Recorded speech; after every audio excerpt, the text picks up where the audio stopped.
turns, and welcome back to the channel. I'm Matthew, the man with a hat who reads, and this is Underexposed, the 50 greatest movies never made by Joshua Hull. So I'm a big movie guy.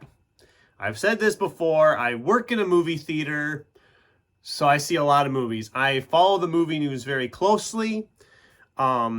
When stuff goes into production, if it sounds like something I will like, I get excited and can't wait for it to come out. But sometimes, sometimes those movies don't get made.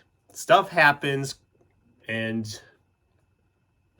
for whatever reason, they don't get produced. And it's sad at times because some of them sound amazing.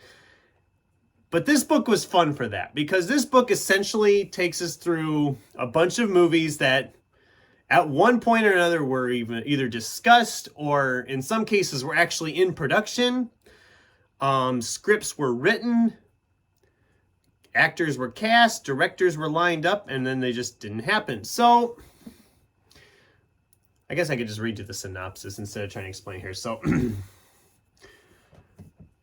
for most films, it's a long, strange road from concept to screen, and sometimes those roads lead to dead ends. In Underexposed, the 50 greatest movies never made, screenwriter and filmmaker Joshua Hull guides readers through development hell.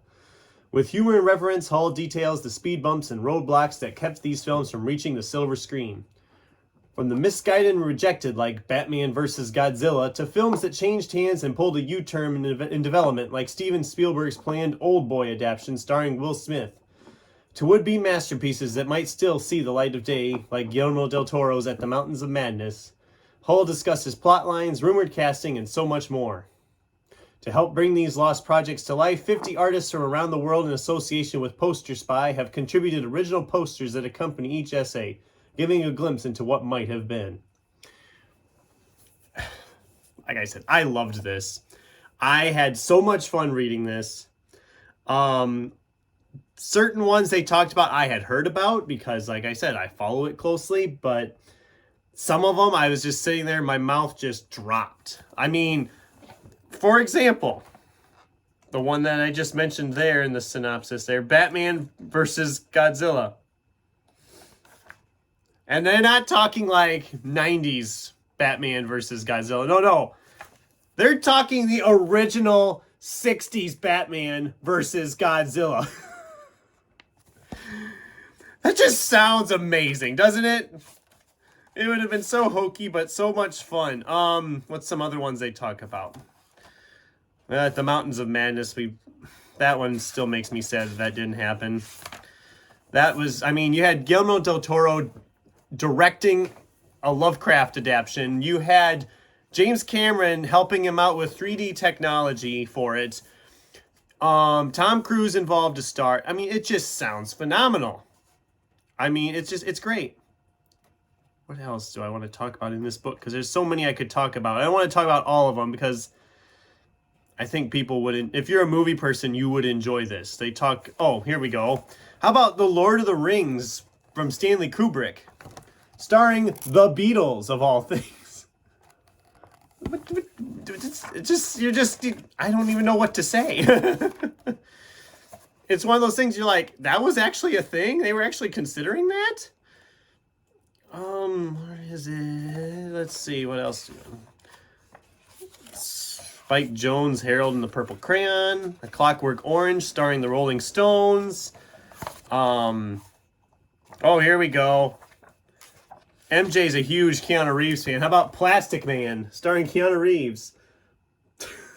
Directed by the Wachowskis. Again, I don't know. It's strange.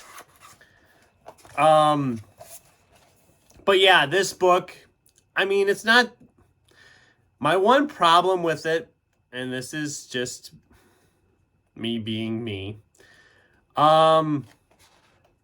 is that some of it they could have, I think, gone into more detail on. It's very much like streamlined. Each entry about every movie in here is like maybe 4 pages tops plus the poster. Some of them are less than that. But if you're a movie fan and you just want to hear about some of these movies that never happened or how cool it would have been had they happened, I can't recommend this enough. This was so fun.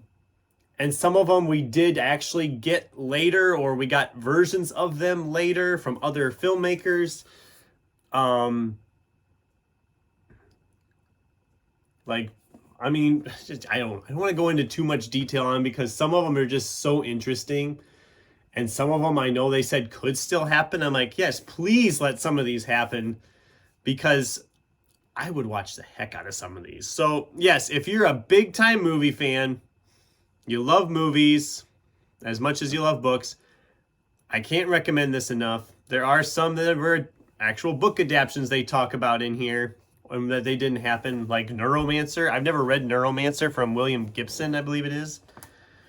But apparently they've been trying to make that into a movie for years now. They've had like 4 different directors attached to it, and it's never gotten off the ground. So yeah, I can't recommend this enough. This was a fantastic book. Did I give it 5 stars? I think I gave it 5 stars. I can't remember if I gave it 4 or 5.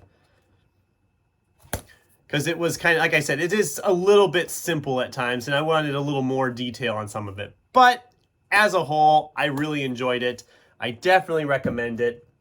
I know Matt Baskin, the story, was asking about it because he heard I was reading it. So hopefully you found this, Matt, and hopefully you enjoyed the review, and I hope you check it out. So those are my thoughts on Underexposed, the 50 greatest movies never made. Not much of a review, just me kind of gushing over, but that's okay, I guess. So whatever.